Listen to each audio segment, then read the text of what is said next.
ఆంధ్రప్రదేశ్ రాజకీయాల్లో లవ్ జిహాద్ అంశం మరోసారి చర్చనీయాంశంగా మారింది. ఈ వ్యవహారంపై మాజీ ఎంపీ విజయసాయిరెడ్డి సంచలనమైన ట్వీట్ చేశారు.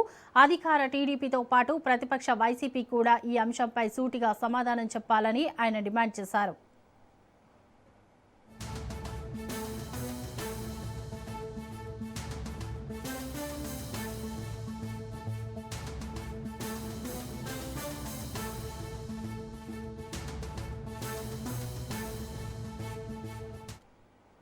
పంచాయతీరాజ్ అసిస్టెంట్ ఇంజనీర్ నూకరాజు కుటుంబం గోదావరిలో దూకిన ఘటనకు లవ్ జిహాద్ కారణమని తెలిసినా రాజకీయ పార్టీలు ఎందుకు మౌనం వహిస్తున్నాయని ప్రశ్నించారు. సాదిక్ ఖాన్ మత మార్పిడికి ఒత్తిడి చేశారన్న ఆరోపణలపై కూడా స్పందించాలని కోరారు. తన మరణ వాంగ్మూలంతో సౌజన్య తన భర్త జగదీశ్వర్ రెడ్డి మృతికి కూడా సాదిక్ కారణమని పేర్కొన్నట్లు విజయసాయిరెడ్డి తన ట్వీట్లో ప్రస్తావించారు.